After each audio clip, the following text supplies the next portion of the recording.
Hello students, in previous lecture we can discuss about the terms involved in genetics, and in today's lecture we can also discuss about the remaining terms of the genetics. Okay, तर बघा कालच्या लेक्चरमध्ये आपण जेनेटिक्सशी related काही terms पाहिले होते. त्याच्यामध्ये मी तुम्हाला character, trait, phenotype, genotype, gene, alleles, okay या सगळ्या टर्म्स शिकवल्या. आज आपण नेक्स्ट टर्म्स कडे एंटर करणार आहे बाळांनो.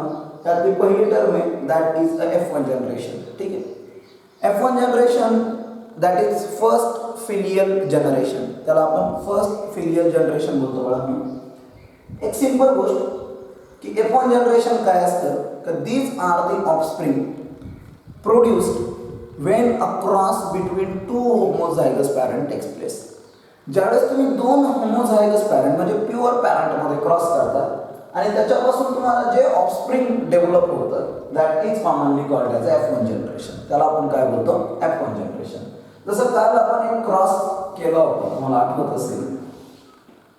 आपण दोन प्लांट घेतले होते. एक प्लांट आपण घेतलं होतं प्युअर टॉल आणि दुसरं प्लांट आपण घेतलं होतं प्युअर डॉर्फ.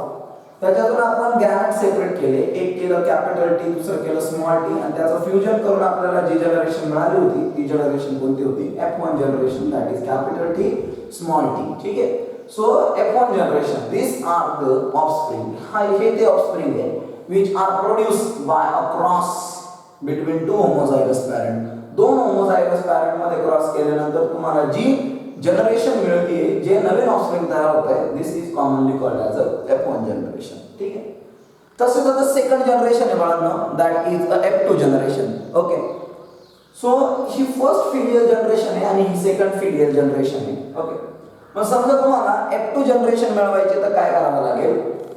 हे जे F1 जनरेशन मिळालंय त्या F1 जनरेशनचा क्रॉस त्यासारख्याच F1 जनरेशन बरोबर करा. ठीक आहे, दॅट इज सेल्फ क्रॉस करा. ओके, तेच कॅरेक्टर असणाऱ्या व्हरायटी बरोबर करा. म्हणजे फॉर एक्झाम्पल काय, समजा मी इथे लिहिलं फिनोटाइप. काय मिळालं मला इथे capital T small T. Capital T small T म्हणजे काय असतं दॅट इज हायब्रिड टॉल. ठीक आहे, मग मी इथं काय लिहिलं हायब्रिड टॉल. ह्याचा सेल्फ क्रॉस करायचा दॅट इज हायब्रिड टॉल बरोबरच करायचा. ठीक आहे, आता याचं काय घ्या जीनोटाइप. जीनोटाइप आपल्याला माहिती आहे हायब्रिड टॉलचा काय असतो कॅपिटल टी स्मॉल टी आणि दुसऱ्या हायब्रिड टॉलचा सुद्धा काय असणार capital T small T. Genotype मिळाल्यानंतर काय सेपरेट करा, गॅमेट सेपरेट करा. गॅमेट सेपरेट केल्यानंतर एक काय मिळणार कॅपिटल टी, दुसरं काय मिळणार स्मॉल टी. का दोन गॅमेट का मिळाले कारण हेटेरोझायगस. ठीक आहे, होमोझायगस असता तर एकच गॅमेट मिळाला असता. इथं परत आपल्याला किती गॅमेट मिळणार, दोन गॅमेट मिळणार, एक कॅपिटल टी दुसरा स्मॉल टी. आणि आता तुम्हाला कोणते जनरेशन मिळणार बाळांनो F2 जनरेशन. कारण आपण F1 चा क्रॉस F1 बरोबरच करतोय, मग दुसरे जनरेशन कोणते मिळणार F2 generation. So capital T एकदा फ्यूज करू आपण. सो प्युअर टॉल तयार होणार. हाच कॅपिटल टी या कॅपिटल स्मॉल टी बरोबर फ्यूज करू हायब्रिड टॉल मिळणार. त्याच्यानंतर हा स्मॉल टी या कॅपिटल टी बरोबर फ्यूज करू परत हायब्रिड टॉल मिळणार आणि स्मॉल टी फ्यूज करू प्युअर टॉल मिळणार. ओके, तर याचं सिंपल मीनिंग काय हे F2 जनरेशन. मग इथं आपण काय लिहिले these are the offspring which are produced on a selfing of F1 generation. F1 जनरेशनची आपण काय केली सेल्फिंग केली, सेल्फ क्रॉस केला आणि त्याच्यापासून जी जनरेशन आपल्याला मिळाली that generation is called as a F2 generation. ठीक आहे, तर अशा पद्धतीने हे दोन टर्म्स आहेत सध्या दॅट इज F1 जनरेशन आणि दुसरी आहे F2 जनरेशन. ठीक आहे, तिसरं आहे बाळांनो, तिसरी टर्म समजा आपण घेऊ that is a phenotypic ratio.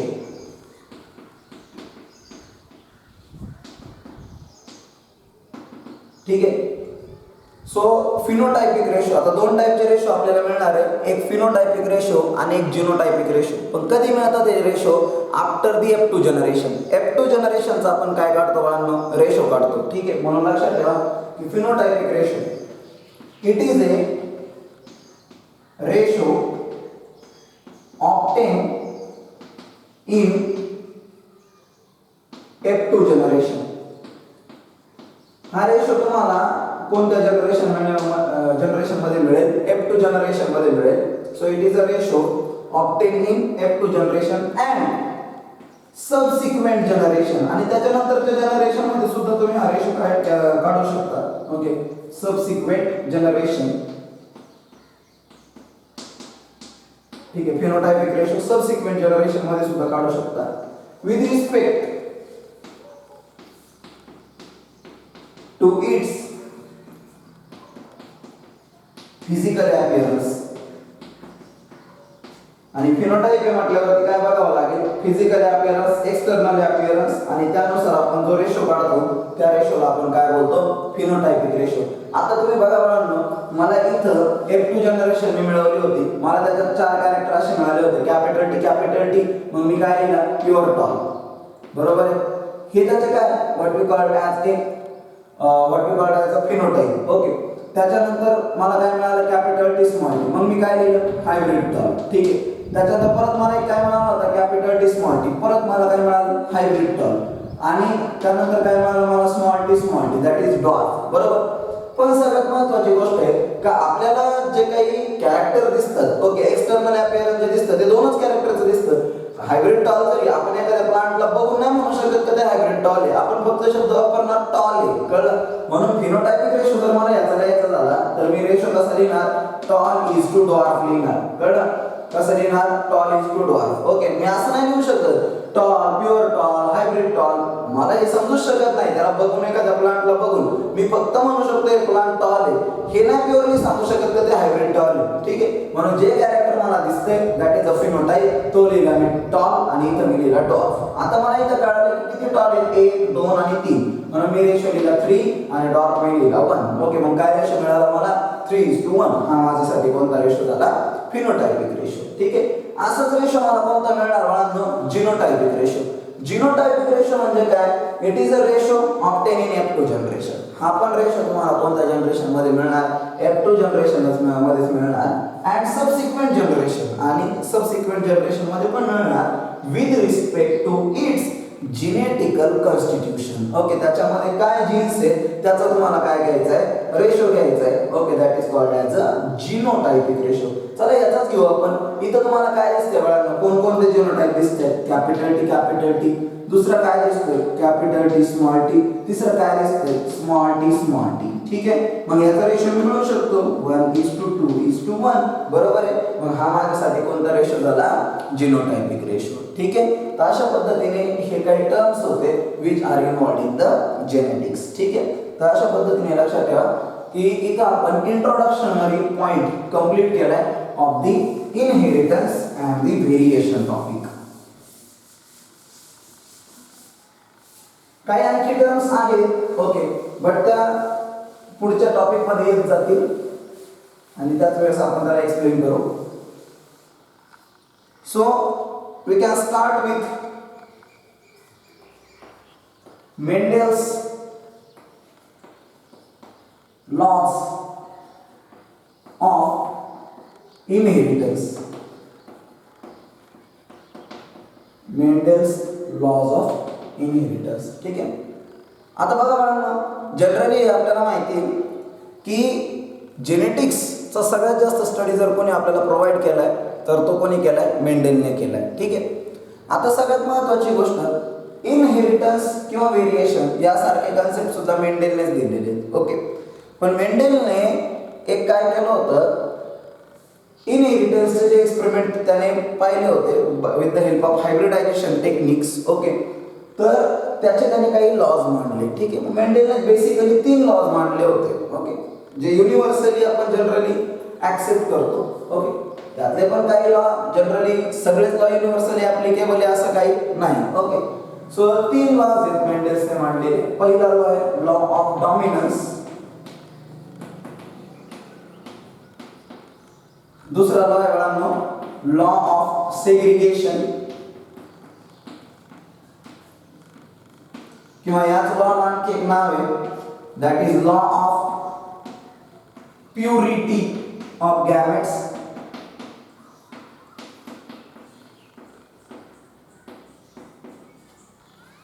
आणि तिसरा लॉ आहे that is law of independent assortment. Law of independent assortment. ठीक है. So law of dominance, law of segregation and law of independent assortment, these are the three laws of the inheritance, okay, provided by the Mendel. Okay. चौथा law मेंडेलने actually explain करण्याचा try केला होता, that is law of recombination. Okay. But तो वेळ define केला, that is मॉर्गनने. Okay. So मॉर्गनचे पण lodge आपण शिकणार आहे. ऍक्च्युली ते लिंकेजचा कन्सेप्ट मॉर्गनने दिलाय, त्याच्यामध्ये आपण रिकॉम्बिनेशन सारखी गोष्ट डिस्कस करणार आहे. तर यातला पहिला पार्ट आहे आपल्याकडे, that is a law of dominance. Okay. So 1 मार्क्ससाठी लक्षात ठेवा की मेंडेलने 3 लॉज एक्सप्लेन केले. त्यातला पहिला लॉ आहे law of dominance, second law आहे लॉ ऑफ सेग्रिगेशन आणि तिसरा लॉ आहे लॉ ऑफ इंडिपेंडंट असॉर्टमेंट. ठीक आहे. बघा मला स्टेट बोर्डच्या व्ह्यूजने जर बघा तर सगळ्यात महत्त्वाची गोष्ट आहे का तुम्हाला याला व्यवस्थितपणे एक्सप्लेन करता आलं पाहिजे, लिहिता आलं पाहिजे. ठीक आहे. म्हणून पहिली गोष्ट, कधी पण कुठलाही लॉ ज्यावेळेस तुम्ही एक्सप्लेन करायला घ्याल, ओके, या 3 पैकी, तर पहिला तुम्ही त्याचं लिहा स्टेटमेंट. ओके.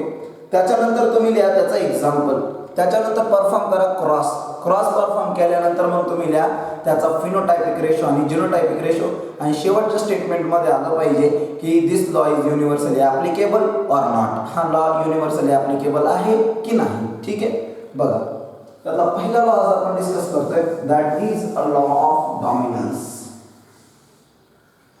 त्यातला पहिला आपण स्टेटमेंट बघू. बघा लॉ काय सांगतोय आपल्याला, when a cross between two homozygous parent, आपण 2 homozygous parent मध्ये क्रॉस करतोय,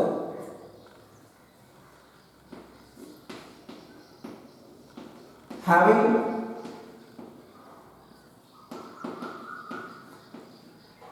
a pair of contrasting character, ज्याच्यामध्ये पेअर ऑफ कॉन्ट्रास्टिंग कॅरेक्टर येते. ठीक आहे. When a cross between 2 homozygous parent, 2 homozygous parent मध्ये आपण क्रॉस केलाय, having a pair of contrasting character, ज्याच्यामध्ये पेअर ऑफ कॉन्ट्रास्टिंग कॅरेक्टर आहे. अपेयर म्हटलंय, अपेयर म्हणजे एकच पेअर घेतली आपण, एवढं तुम्हाला कळलं पाहिजे बाळांनो इझिली. जर आपण एकच पेअर म्हटली तर हा आपण कुठला क्रॉस करणार, याचं एक्झाम्पल देताना मोनो हायब्रिड क्रॉस. ठीक आहे. So when a cross between 2 homozygous parent having a pair of contrasting character, then the character which is expressed in F1 generation, मग जे कॅरेक्टर कशामध्ये एक्सप्रेस होईल, F1 जनरेशन मध्ये एक्सप्रेस होईल, called dominant. त्या कॅरेक्टरला आपण काय म्हणणार, डॉमिनंट. अँड अदर कॅरेक्टर, आणि जे दुसरं कॅरेक्टर आहे which is suppress, जे काय झालंय, सप्रेस झालंय, कॉल्ड रिसेसिव्ह. त्याला आपण काय म्हणणार, रिसेसिव्ह. ठीक आहे. बघा when a cross between 2 homozygous parent, 2 homozygous parent मध्ये आपण क्रॉस करणार आहे, having a pair of contrasting character, ज्याच्यामध्ये आपण एक पेअर ऑफ कॉन्ट्रास्टिंग कॅरेक्टर घेतलेलं आहे. सो जे कॅरेक्टर F1 जनरेशन मध्ये एक्सप्रेस होईल, that character is called dominant. त्या कॅरेक्टरला आपण डॉमिनंट म्हणू.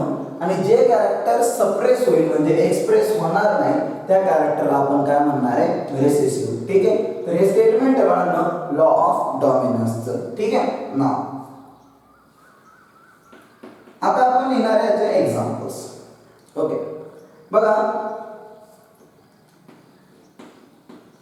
आपण एक्झाम्पल देऊया. एक्झाम्पल याचा मोनो हायब्रिड क्रॉस आहे, लक्षात ठेवा. सो पण लिहिताना आपण असं लिहिणार, when a cross between 2 homozygous parent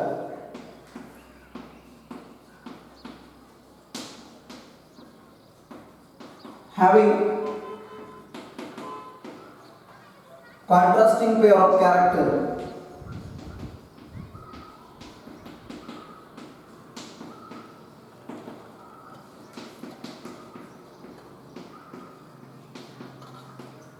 tall and off, ज्याच्यामध्ये आपण एक कॉन्ट्रास्टिंग पेअर ऑफ कॅरेक्टर घेतलं, that is height of stem. दोन प्लांट आपण असे घेणार आहे, ज्याच्यात एक टॉल प्लांट आहे आणि दुसरं डॉर्क प्लांट आहे. Okay, tall and dark. Then F1 generation will be. तर त्याचं F1 जनरेशन काय असेल, मग याच्यासाठी तुम्हाला क्रॉस परफॉर्म करावा लागेल, विल बी. ठीक आहे, मग आता काय परफॉर्म करावं लागणार, क्रॉस परफॉर्म करा. ठीक आहे, आता बघा अशा पद्धतीचे 2-3 सेंटेन्स तुम्ही कशाबद्दल लिहा, इंट्रोडक्शन बद्दल लिहा, आणि आता तुम्ही F1 जनरेशन काढण्यासाठी इथं क्रॉस करणार आहे. ठीक आहे, आता आपण क्रॉस परफॉर्म करू.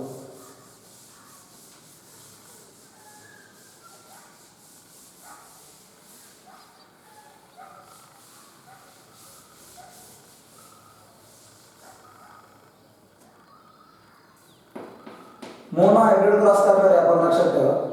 लॉ ऑफ डॉमिनन्सचं एक्झाम्पल घेताना आता आपण घेतलं समजा पहिल्यांदा फिनोटाइप. फिनोटाइप बघा, फिनोटाइप आपण काय लिहिणार बघा, tall plant cross with dwarf plant. Tall प्लांटचं कन्वर्जन आपण कशात करणार आहे, सॉरी टॉल प्लांटचा क्रॉस कशामध्ये करणार आहे, डॉर्क प्लांट. फिनोटाइप झाल्यानंतर आपण काय लिहिणार बाळांनो, जीनोटाइप. सांगा टॉल प्लांट होमोझायगस पॅरेंट आहे म्हटल्यावर ती कॅपिटल टी बरोबर आहे. Dark plant small T. ठीक आहे, याच्यातून काय सेपरेट करणार, गॅमेट्स. काय बाळांनो, होमोझायगस सो एक गॅमेट निघणार. इथं काय होमोझायगस, एकच गॅमेट निघणार. दोघांमध्ये काय होणार, क्रॉस होणार. आणि कोणती जनरेशन मिळणार, F1 जनरेशन मिळणार. क्लिअर आहे, काय जनरेशन मिळणार, कॅपिटल टी स्मॉल टी. आणि कॅपिटल टी स्मॉल टी म्हणजे काय मिळणार आपल्याला, हायब्रिड टॉल. ठीक आहे, आता तुम्हाला F2 जनरेशन मिळवायची. ठीक आहे, तर काय करणार याचं, सेल्फिंग करतात. सेल्फिंग करताना तुम्ही एक नॉर्मल क्रॉस पण करू शकता, किंवा बाय पुनेट स्क्वेअर मेथड किंवा चेकर बोर्ड मेथड, अशा मेथडने सुद्धा जाऊ शकतो. दोन पैकी कुठली एक मेथड अप्लाय करा. मी दोन्ही मेथड सांगतो. पहिलं बाय क्रॉस मेथड दाखवतो ऑन अ सेल्फिंग, आणि दुसरं बाय चेकर बोर्ड मेथड दाखवतो. ठीक आहे, सो इथं आपण म्हणू on a selfing. Direct cross method आपण वापरणार, परत क्रॉस परफॉर्म करणार आपण. मला काय मिळालं बाळांनो, हायब्रिड टॉल. त्याचा क्रॉस मी कशा बरोबर करणार, परत हायब्रिड टॉल. ठीक आहे, सेल्फिंग करतो मी. ठीक आहे, हे माझ्यासाठी इथं ऑन सेल्फिंग. हे काय झाले आपले फिनोटाइप. ठीक आहे, आता याचं काय लिहायचं बाळांनो, जीनोटाइप. हायब्रिड टॉलचा जीनोटाइप तुमच्या समोर आहे, that is capital T small T. Cross with परत काय करणार आपण, कॅपिटल टी स्मॉल टी. त्याच्यानंतर जीनोटाइप झाल्यानंतर त्याचे काय काढणार, गॅमेट्स. आता होमोझायगस आहे की हेटेरोझायगस आहे, ऑब्वियसली हेटेरोझायगस आहे, मग दोन गॅमेट निघणार, कॅपिटल टी आणि स्मॉल टी. इथं सुद्धा हेटेरोझायगस कंडिशन आहे, तर कॅपिटल टी स्मॉल टी. आणि आता जे जनरेशन आपल्याला मिळेल, this is called as F2 generation. याला आपण F2 जनरेशन म्हणणार. हा कॅपिटल टी एकदा याच्या बरोबर फ्यूज करा, दॅट इज कॅपिटल टी. हा कॅपिटल टी एकदा याच्या बरोबर फ्यूज करा.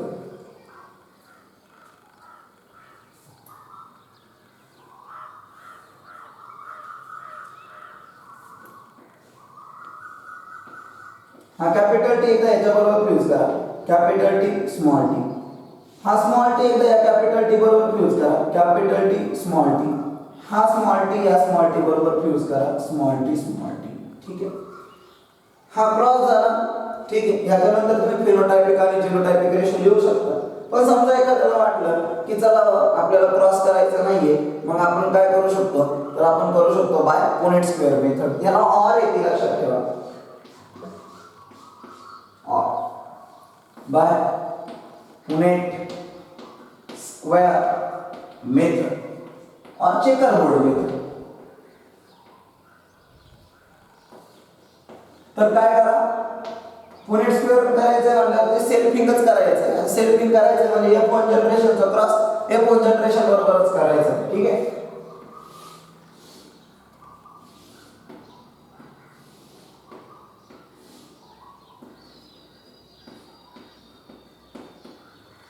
हा अप्पर सिम्बॉल आहे बाळांनो मेलचा, हा सिम्बॉल आहे फिमेलचा. इथं आपल्याकडे काय हायब्रिड, त्याच्यात गॅमेट सेपरेट करू आपण. दोन गॅमेट तयार होणार, capital T small T. Selfing आहे म्हटलं जे इथं लिहिले तेच आपण इथं लिहिणार, कॅपिटल टी स्मॉल टी. हा कॅपिटल टी या कॅपिटल टी बरोबर फ्यूज करावा लागतो. कॅपिटल टी काय मिळणार तुम्हाला, प्युअर टॉल. ठीक आहे, कॅरेक्टर लिहा वाटलं असेल तर. कॅपिटल टी नंतर कोणा बरोबर फ्यूज करणार, small T, that is capital T small T. काय मिळणार बघा, hybrid tall. Capital T cross with small T, परत काय मिळालं, हायब्रिड टॉल. इथं स्मॉल टी काय मिळालं, प्युअर डॉल्फ. ठीक आहे, हेच मिळालं मला तिथे. ओके, आता काय करा, रेशो घ्या. पहिला कुठला रेशो घ्या, फिनोटाइपिक. मी ऑलरेडी सांगितलंय तुम्हाला की फिनोटाइपिक रेशो मध्ये सिम्बॉलिक वर्ड्स यूज करा.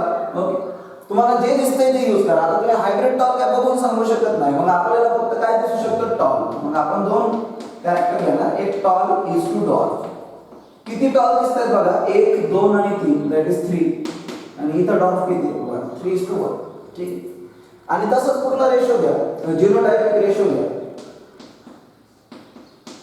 समजा जिनोटाइपिक रेशोकडे आपण गेलो तर आपल्याकडे काय काय जिनोटाइप आहे,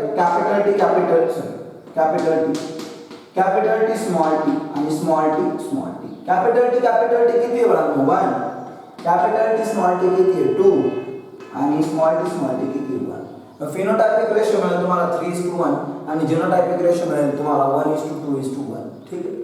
फायनली एक गोष्ट लक्षात ठेवा, फायनल स्टेटमेंट तुम्ही लिहिणार, हा लॉ युनिव्हर्सली ऍप्लिकेबल आहे की नाही. ओके, लक्षात ठेवा, लॉ काय सांगतोय का जे कॅरेक्टर एक्सप्रेस होतंय ते नेहमी डॉमिनंट असतं, बरोबर.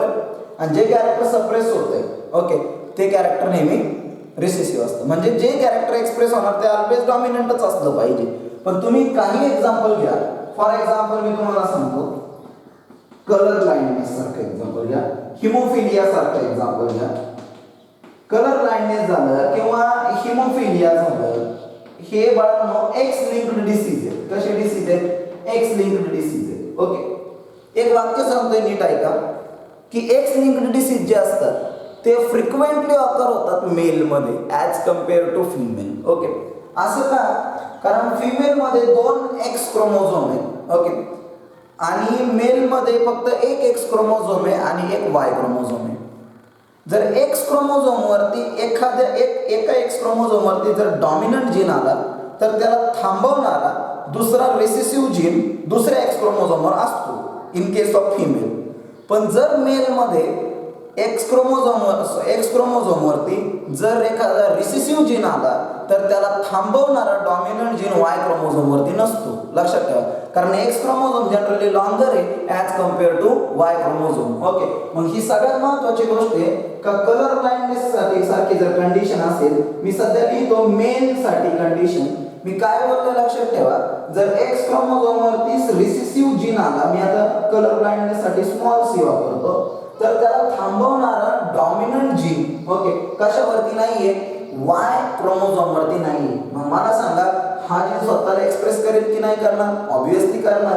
पण हे कॅरेक्टर कुठलं आहे, रिसेसिव्ह कॅरेक्टर आहे. पण इथं कुठलं कॅरेक्टर एक्सप्रेस होतंय, रिसेसिव्ह कॅरेक्टर एक्सप्रेस होतंय. मग मेंडेलचा लॉ काय सांगतो, जे कॅरेक्टर एक्सप्रेस होईल ते नेहमी डॉमिनंट असेल. मग ह्या केसमध्ये असं होतंय का, नाही होते. या केसमध्ये कुठलं कॅरेक्टर एक्सप्रेस होतंय, रिसेसिव्ह कॅरेक्टर एक्सप्रेस होतंय. हिमोफिलिया हा सुद्धा असाच डिसीज आहे ज्याच्यामध्ये जर रिसेसिव्ह जीन एक्स क्रोमोझोम वरती आला तर तो स्वतःला एक्सप्रेस करतो, म्हणजे करतो. ठीक आहे, तर असे काही एक्झाम्पल्स आहेत बाळांनो की ज्याच्यामध्ये रिसेसिव्ह कॅरेक्टर सुद्धा एक्सप्रेस होतंय, रिसेसिव्ह जीन सुद्धा एक्सप्रेस होतो.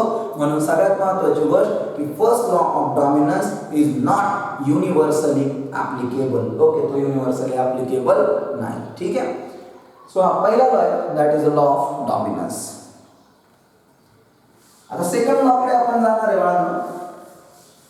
सेकंड लॉ पण सिंपल आहे.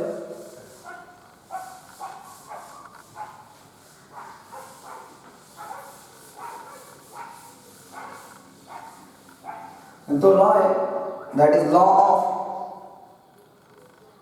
सेग्रिगेशन, किंवा तुम्ही त्याला नाव द्या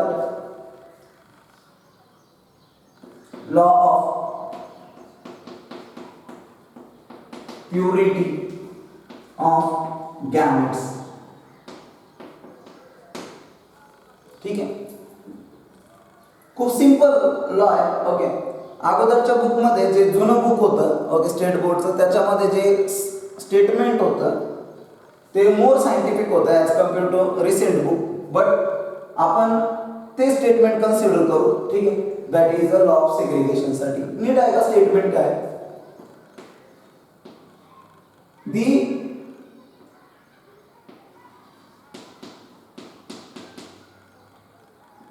allelic members in a hybrid.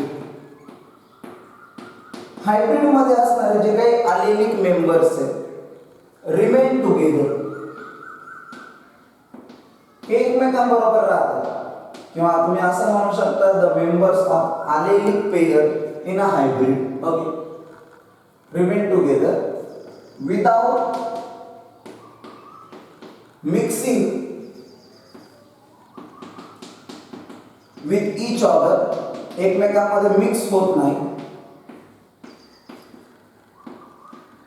And they get separate, आणि हे आधी एकमेकांपासून सेपरेट होतात at the time of gamete formation. Gamete फॉर्मेशनच्या वेळेस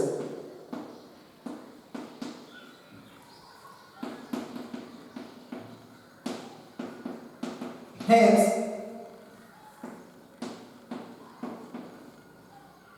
gametes always remains pure. आणि म्हणून गॅमेट्स नेहमी कसे राहतात? प्युअर राहतात. आणि म्हणून त्याला आपण प्युअर राहतात म्हणजे त्याच्यामध्ये कुठल्याही टाईपचं काय होत नाही, मिक्सिंग होत नाही, दॅट इज ब्लेंडिंग होत नाही. ओके, आणि गॅमेट नेहमी कसे राहतात? प्युअर राहतात. याला आपण काय बोलतो बाळांनो? That is a law of segregation. Segregation म्हणजे सेपरेशन. ठीक आहे, बघा आपण काय लिहिलंय, the allelic members in a hybrid. Hybrid मध्ये असणारे जे काही दोन अलील असतील हे एकमेकांबरोबर राहतील, पण याच्यामध्ये मिक्सिंग होणार नाही. ओके, आणि ते सेपरेट होतील, दोन्ही अलील एकमेकांपासून सेपरेट होतील at the time of gamete formation. हेच गॅमेट्स ऑलवेज रिमेन्स प्युअर. म्हणून गॅमेट नेहमी कसे राहतील? प्युअर राहतील. ठीक आहे, आता आपल्या बुकमध्ये आलेलं स्टेटमेंट बघा बाळांनो, ऑन रिसेंट बुकमध्ये आलेलं स्टेटमेंट एकदम सिंपल आहे. That is when a hybrid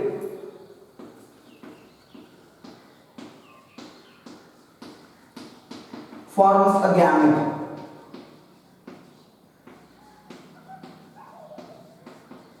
ज्यावेळेस हायब्रिड काय तयार करेल बाळांनो? गॅमेट तयार करेल. देन ए alleles आर सेपरेट, तर alleles एकमेकांपासून काय होतील? सेपरेट होतील फ्रॉम ईच अदर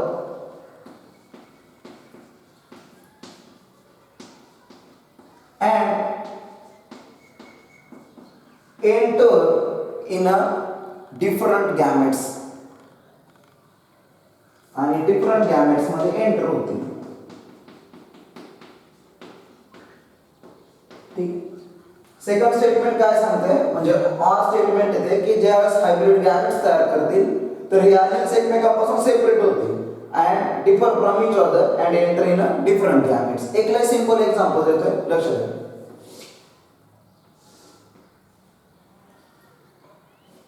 हे तुम्हाला माहिती आहे मेल मध्ये XY क्रोमोझोम असतात, दोन सेक्स क्रोमोझोम असतात XY, आणि फिमेल मध्ये XX असतं. XX होमोझायगस असेल ओके, तिथं तर काय हायब्रिड बनणार नाही.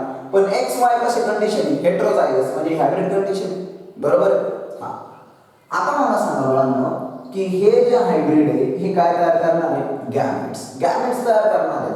आता मेल कोणते गॅमेट तयार करतो सांगा? मेल गॅमेट तयार करतो स्पर्म. ठीक आहे, मग एक स्पर्म असा असेल ना ज्या स्पर्म मध्ये कुठला क्रोमोझोम येईल? X, आणि एक स्पर्म असा असेल बघा ज्या स्पर्म मध्ये कुठला क्रोमोझोम येईल? Y. मग बघा, when a hybrid form a gamete, ज्यावेळेस हायब्रिड गॅमेटला तयार करतो दॅट इज स्पर्मला, then alleles are separate, झाले separate X आणि Y and differ from separate from each other and enter in a different gamete. मग एक गॅमेट असा झाला जो X क्रोमोझोमला कॅरी करेल आणि एक तो टाईपचा स्पर्म झाला जो Y क्रोमोझोमला कॅरी करेल. ठीक आहे, तर अशा पद्धतीने हे काय होतं आपल्याकडं, that is a law of segregation. ठीक आहे, हा सुद्धा लॉ तुम्हाला एक्सप्लेन करायचा असेल तर सेम मोनो हायब्रिड क्रॉस जे मी अगोदरच्या ह्याच्यामध्ये शिकवलंय, okay, that is law of dominance मध्ये शिकवलंय, तेच लिहा. ओके, आणि हा law that is law of segregation हा युनिव्हर्सली ऍप्लिकेबल आहे. कारण बघा प्रत्येक डिप्लॉइड सेक्शुअली रिप्रोड्युसिंग ऑर्गॅनिझम मध्ये, फॉर एक्झाम्पल तुम्ही इथं कन्सिडर करा, इन केस ऑफ मेल मी तुम्हाला सांगितलंय की गॅमेट्स नेहमी काय होतात एकमेकांपासून, म्हणजे एक्स वाय हे हायब्रिड जे हे एकमेकांपासून याच्या आलील काय होतात सेपरेट होतात आणि गॅमेटही कसे राहतात, प्युअर राहतात. ओके, म्हणून लक्षात ठेवा की लॉ ऑफ सेग्रिगेशन कसं आहे, युनिव्हर्सली ऍप्लिकेबल आहे, पण law of dominance universally applicable नाही आहे. ठीक आहे, तर अशा पद्धतीने हा होता that is a law of segregation, that is second law of Mendel's. Okay, और law of purity of gametes.